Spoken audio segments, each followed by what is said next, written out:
안녕하십니까? 2023년 동계 영재교육 담당 교원 기초과정 직무연수. 이번 시간은 영재교육의 과거, 현재, 미래에 대해서 살펴보도록 하겠습니다. 강의를 맡은 저는 경상국립대학교 손정호 교수입니다. 어, 첫 번째는 과거, 두 번째는 현재, 세 번째는 미래, 이 순서로 알아보도록 하겠습니다. 영재교육은 사실 따지고 보면 옛날 고대 시대부터 있었다고 볼 수가 있습니다. 주로 고대 그리스 시대, 지금 여기 있는 사람은 아리스토텔레스인데요. 주로 이제 도제 방식이라 그래서 스승님이 제자 한 명을 데리고 와서 어릴 때부터 양육하면서 교육하는 방식이라 볼 수가 있고요.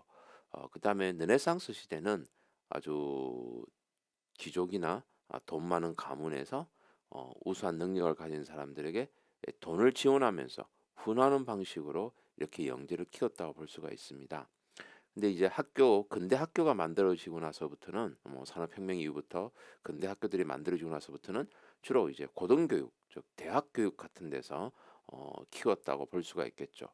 그래서 당시에는 영재하고 천재가 같다고 생각하는 그런 경향이 있었고, 어쨌든 이와 같은 배경으로 학문과 예술이 발달하게 되었습니다. 그래서 영재, 천재 이런 부분들에서는 구분이 잘 되지 않았던 그러한 시기가 있었습니다.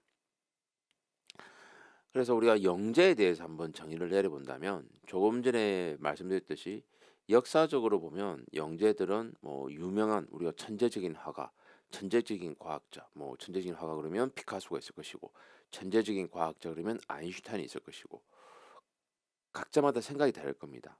그래서 여기 한번 본인이 생각하는 영재의 정의에 대해서 한번 이야기해 주셨으면 좋겠습니다.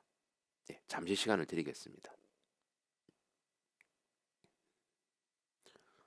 생각해 보셨나요?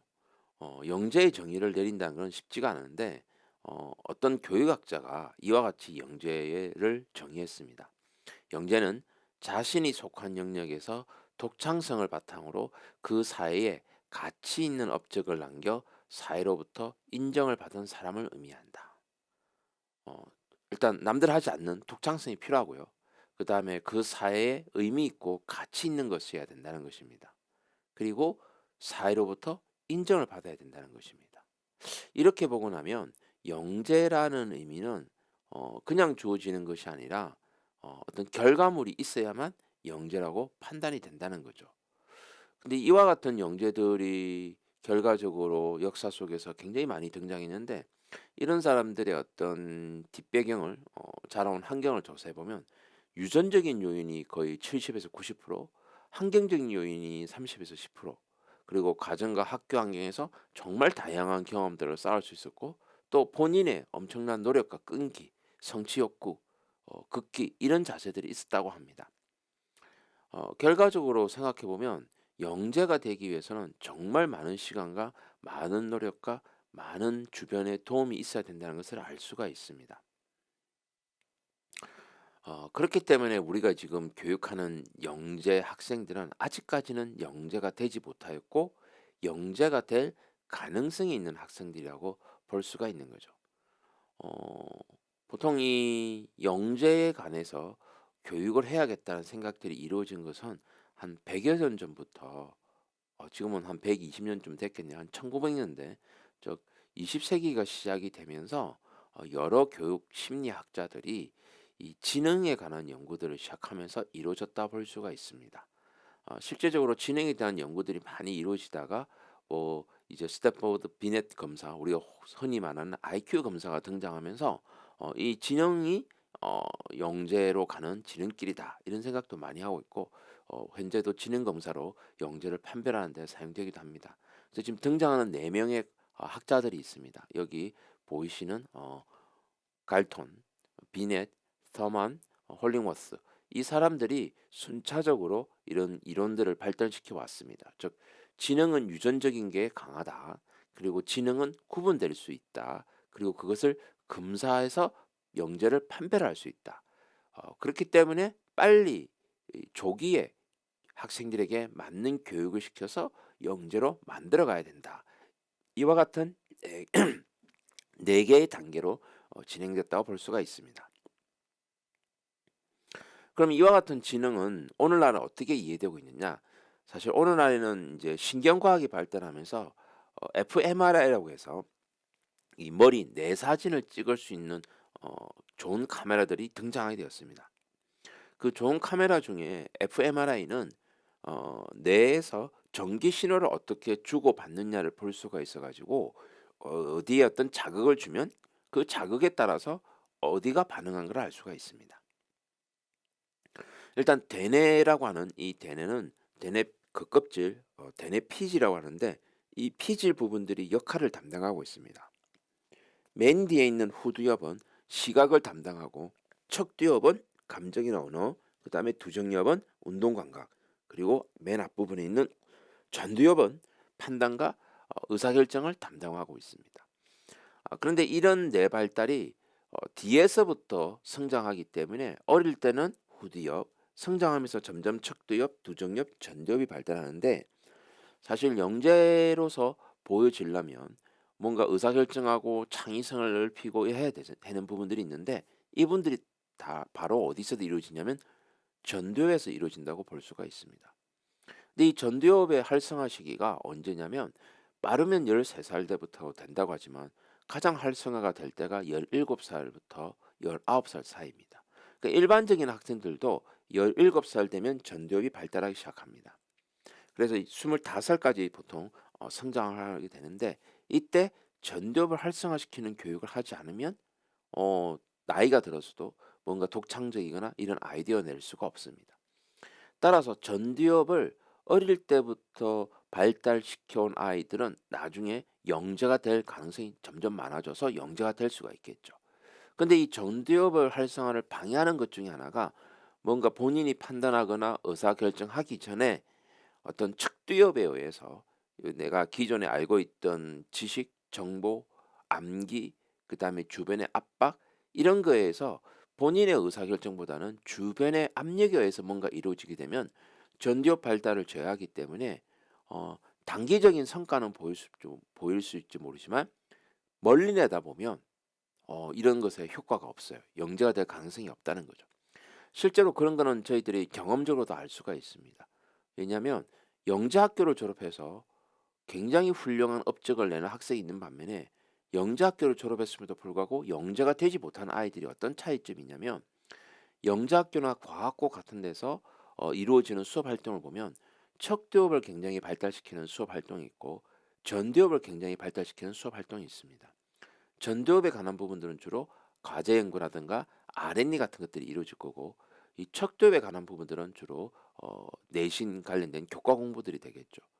결과적으로는 나중에 성장한 뒤에 보면 이런 영재학교나 과학고 시절에 이런 프로젝트 중심의 R&D, 과제 연구 중심의 본인의 전두엽을 활성화시킬 수 있는 교육을 많이 경험한 학생들이 영재로서 좋은 업적들을 남겨내는 것이 이미 알려져 있는 상황입니다.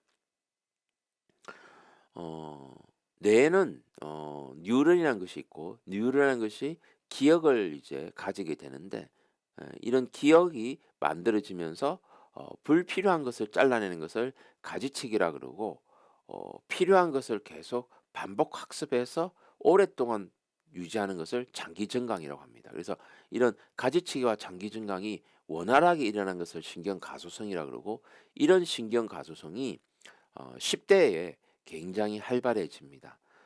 따라서 학생들에게 뇌 활성화를 시키는 것이 굉장히 중요하다라는 것은 이미 알려져 있는데 그 시기에 맞는 활성화가 필요하다라는 것이 기존의 지능 발달과 좀 다른 점이 되겠죠. 척두엽은 보통 6세에서 9세 사이, 두정엽은 9세에서 11세 사이에 굉장히 활성화된다고 하기 때문에 만약에 스포츠, 운동 쪽에 뛰어난 감각을 유지하고자 하면 초등학교 저학년, 고학년 요 사이에 집중적으로 뭔가 활성화 이루어져야 될 부분이 있고요.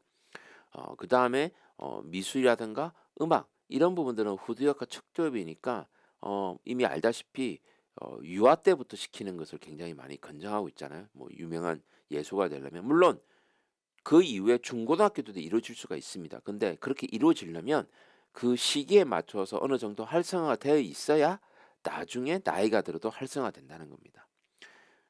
예를 들면 저희 눈 나쁜 거 이 시각은 보통 3세 이전에 이미 결정이 된다 그래요. 그러니까 이때 시각적인 활성화를 안 시켜 놓으면 시간이 지날수록 눈이 나빠질 수밖에 없다는 거죠.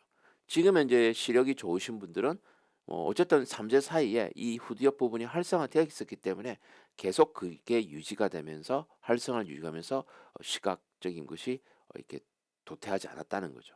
어쨌든 이런 신경과학적을 좀 더 이해하시면 영재의 어떤 지능 발달을 이해하는 데 도움이 될 것입니다. 영재 교육을 바라보는 관점은 두 가지가 있습니다. 객관주의하고 주관주의가 있는데 이 객관주의는 보통 보편적인 교육, 즉 미국이나 유럽에서 했던 부분들인데 학생들마다 어떤 성취도 차이가 있기 때문에 얘들은 뭔가 그 성취도 차이의 원인이 잠재력적인 측면이 있을 것이다. 그래서 주로 방과 후에 추가 교육 형태로 이루어지는 거니까 어떻게 보면 우리나라에서는 영재학급이나 영재교육원에 해당하는 것 같고요. 주관주의는 워낙 특별하기 때문에 얘들한테는 별도의 교육 과정이 필요하다. 그래서 엘리트 교육이라고 합니다. 주로 이제 작은 규모의 국가, 도시국가, 이스라엘과 싱가포르 같은 부분이죠. 우리나라에서는 이런 주관주의에 해당하는 것이 과학고 영재학교가 있을 수 있는데 현재 과학고는 법상으로 영재교육 기관은 아닙니다. 과학고하고 영재학교가 구분돼야 되기 때문에 물론 과학고가 영재교육의 어떤 교육과정 커리큘럼을 갖고 있으나 법상으로는 과학고는 이제 특수 목적고에 해당하고 이제 영재교육 관점에서는 영재학급, 영재교육원, 영재학교 이렇게 주로 세 개의 단계로 이루어진다 볼 수 있습니다. 따라서 우리나라는 객관주의와 주관주의를 적절하게 섞어서 진행하는 나라임을 알 수가 있습니다. 그렇기 때문에 이 교육이 두 개의 관점을 가지기 때문에 잠재력 개발과 차별화된 교육 프로그램이 있기 때문에 실제로 교육을 할 때도 내가 잠재력 개발에 맞춰서 수업을 준비해야 되는지 차별화된 교육 프로그램으로 준비해야 되는지는 교육 기관의 성격에 따라 달라질 수가 있습니다. 그리고 영재 학생의 특성들이 이와 같은 지적 특성과 정의적 특성이 있습니다. 발달된 언어 능력, 높은 창의성, 우수한 사고 능력, 주의 집중, 높은 호기심. 이게 지적 특성이고요. 정의적 특성은 주로 민감하고 열정적이고 완벽주의고 자기 통제가 강하고 독립적이고 정의감이 있다. 이런 부분들이 있기 때문에 여러 선생님들께서는 현재 내가 소속된 기관에서 어떤 교육 프로그램을 운영해야 될지 잠재력 개발을 지적 특성과 정의적 특성을 고려해서 어떤 프로그램을 제공해야 될지 그다음에 차별화된 교육 과정을 위해서 지적 특성과 정의 특성을 어떻게 녹아낼 건지 여기에 대한 고민이 사실은 필요한 것입니다. 그리고 이제 이런 역사 속에서 살펴보면 이제 지능 발달 시기가 지나고 나면 그러니까 지능에 관해서 영재교육에 대한 얘기가 지나면 이제 교육들이 막 이루어지면서 '아 이런 잠재력 개발이냐 차별화냐?' 여기에 대한 고민들이 많아지게 됩니다. 현재 미국에서 영재교육이 가장 먼저 시작됐다 볼 수 있기 때문에 이런 영재교육들이 처음에는 차별화 특이한 애들 과학자 이 그룹을 생각하다 보니까 속진하는 데 초점을 둔 교육 프로그램들을 막 진행하게 됩니다. 근데 하다 보니까 애들이 잘 따라오지도 못하고 이 속진을 잘할 수 있는 능력을 가진 애가 있고 없는 애들도 있거든요. 그러다 보니까 이제 렌줄리라는 사람이 그게 아니라 좀 포괄적으로 가 보자. 그래서 프로젝트 중심으로 프로그램을 진행을 하면서 이 잠재력하고 속진하고 두 가지를 엮은 프로그램을 하게 됩니다. 근데 사실 프로젝트 부분에서는 속진이라기보다는 심화라는 개념을 쓰거든요. 그럼 속진과 심화가 뭐가 다르냐 그러면 속진은 예를 들면 초등학교 3 학년이 중학교 3 학년 교육 과정을 이수하는 건 속진입니다. 그런데 초등학교 3 학년이 중학교 3 학년에 나오는 어떤 특정한 유전에 관한 내용을 깊게 공부하는 거를 심화입니다. 그래서 우리가 속진과 심화를 잘 구분해 가지고 가급적이면 심화를 하되 속진하는 것은 좋지 않다. 이 얘기를 하는 이유는 따지고 보면 두뇌 활성화가 아직 이루어지지 않았는데 그 부분을 먼저 하게 되면 그 두뇌가 활성화되지 못하고 그냥 외워버리기 때문에 그런 이 속진과 심화를 구분하자고 이야기하는 겁니다. 따라서 속진과 심화를 명확하게 구분해서 쓰는 것이 중요하다라는 것이 이루어졌고요. 그래서 오늘날에는 이 속진과 심화를 명확하게 구분하기도 하지만 이 두 개를 적절하게 섞어서 쓰는 연구 프로젝트라는 형태를 굉장히 많이 선호하게 됩니다. 사실 이 연구 프로젝트가 21세기 후반부 특히 이런 지능 정보화 시대가 됐을 때 가장 중요한 교수 학습법으로 등장하고 있고요. 최근에 제가 이제 영재 학교 관련된 무슨 정책 연구를 하면서 영재학교를 졸업해서 이미 외국에 유학 가 있는 박사, 그다음에 국내에 취업해 있는 영재학교 출신의 어떤 박사들 또는 연구원들하고 인터뷰해 봤고 또 대기업 또는 출연 연구소의 임원진, 예를 들면 그런 영재학교 출신들을 채용해야 되는 사람들하고 면담을 해본 결과 영재 교육에서 가장 좋았던 교육 프로그램이 뭐였느냐라는 그 결과를 얻었는데 이구동성으로 하는 얘기가 바로 이 연구 프로젝트였습니다. 최근에 어떤 그 시기에 필요한 주제를 바탕으로 전공병 내용을 바탕으로 사회 문화적으로 필요한 것들을 해결을 해 주는데 독창적인 아이디어로 독창적인 방법으로 해결해 주는 과정.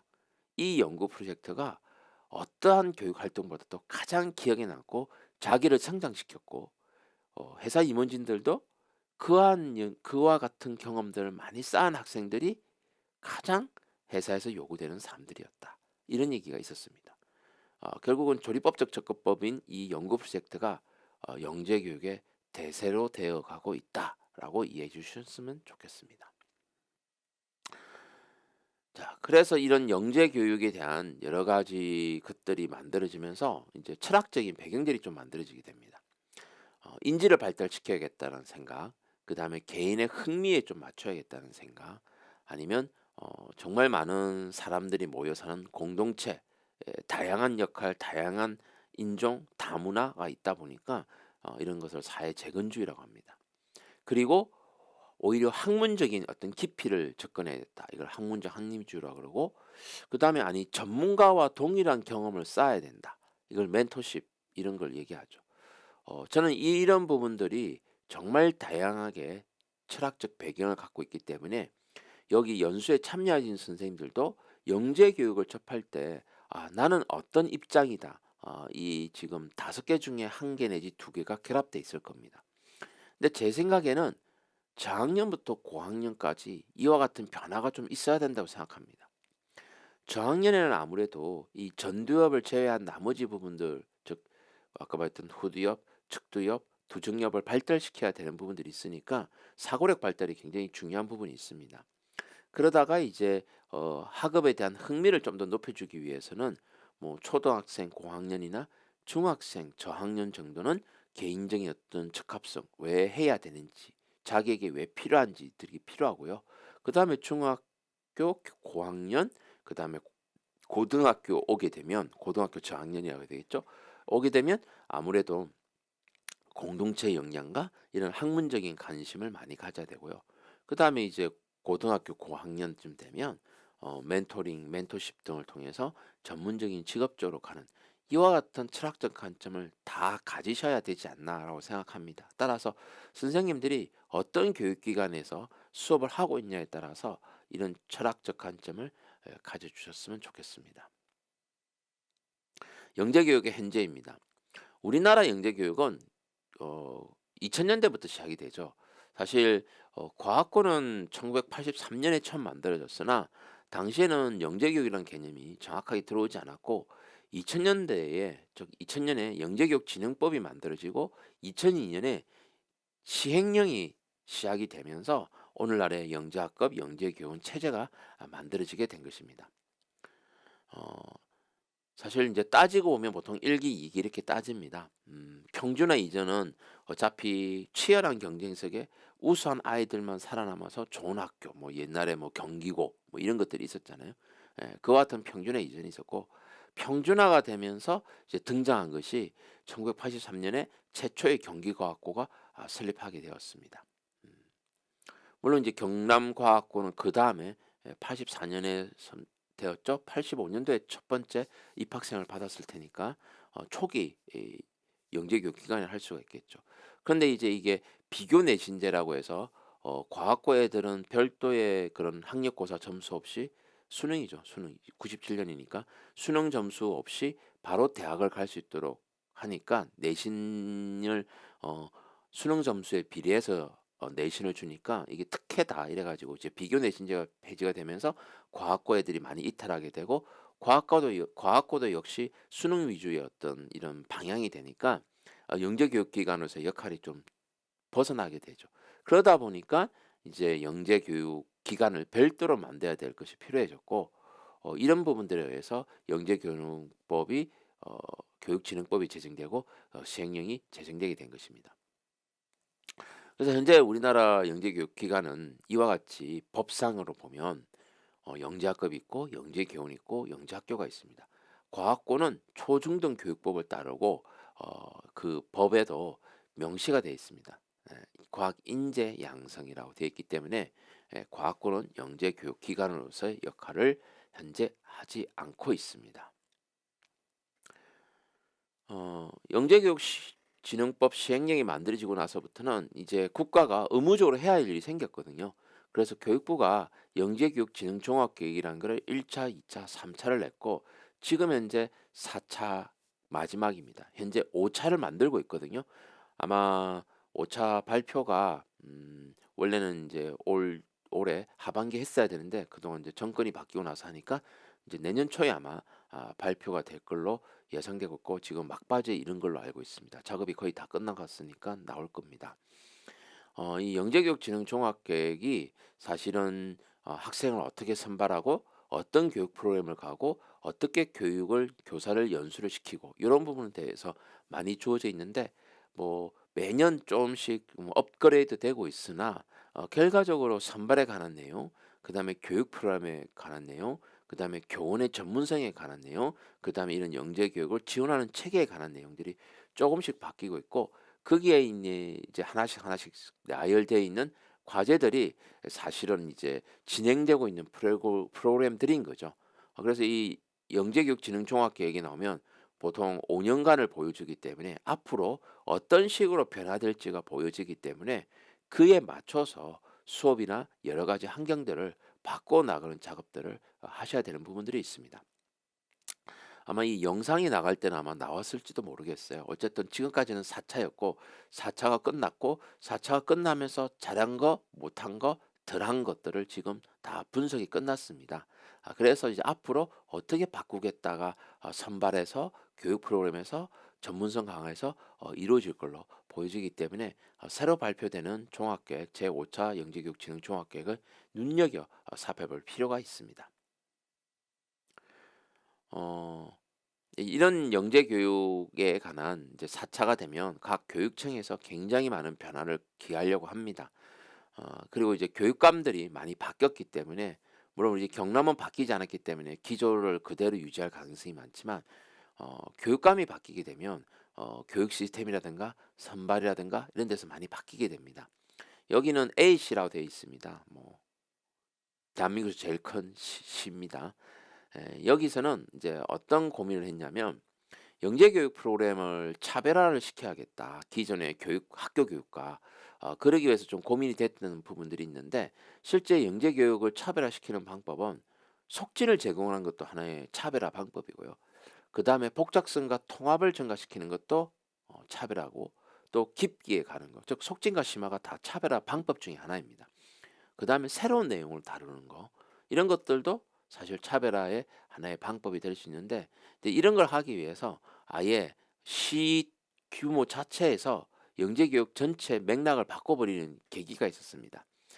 4학년부터 6학년까지는 영재학급에서 체험 중심으로 어떤 수업이 이루어지기를 원했고 그다음에 중학교급에서는 바로 프로젝트 형태로 근데 이제 약간 좀 따라하기 프로젝트 형태로 그다음에 중학교 3 학년 과정은 연구 능력을 키우는 프로젝트로 이와 같은 형태로 프로그램 구성을 싹 바꾸면서 실제로 이걸 구현한 시도가 있었습니다. 물론 미리 준비하고 달성되기는 어려웠으나 지금 현재 이렇게 정착화되었기 때문에 이 영재 교육 때문에 사교육을 받는다. 이런 관점을 사실 좀 드러내게 된 거죠. 사교육 억제 때문에 만들어진 거라 볼 수 있습니다. 그래서 사실 이제 차별화시키는 방법들을 이제 영재교육기관에서는 교과와 비교과 지원 체제 내에서 다양하게 이루어져야 되는데 이와 같은 다양함들을 이룰 수 있을 것 같습니다.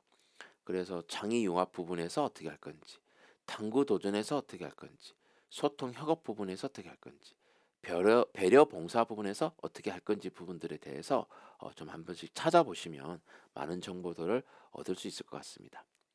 자, 시간이 많이 흘렀기 때문에 이 미래 부분을 좀 가볍게 가도록 하겠습니다. 코로나 이후에 지금 현재 직업들의 어떤 변화가 생길 걸로 예상되고 있습니다.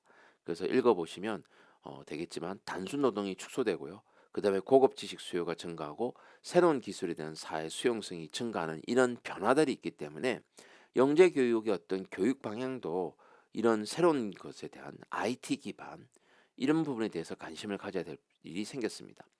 또한 미래 사회가 요구하는 역량들이 이렇게 다양합니다. 이 다양한 것들을 실제 학교 교육에서 어떻게 이루어질 것이냐 보면 서로 협력하면서 자기주도 학습하고 공간과 소통을 통해 새로운 아이디어를 디지털로 구현하는 학습. 요게 이제 미래 사회에서 이루어질 수업의 모습이라 볼 수가 있습니다. 즉 새로운 아이디어를 내는데 디지털로 구현하는 것. 그리고 수업은 모둠 활동을 통해서 이루어진다는 걸 알 수가 있습니다. 그렇게 하면 이 많은 역량들이 잘 이루어질 걸로 예상하고 있습니다. 그동안에 이제 이런 교육 사조를 보면 결과적으로 남는 것은 의사소통과 문제 해결입니다.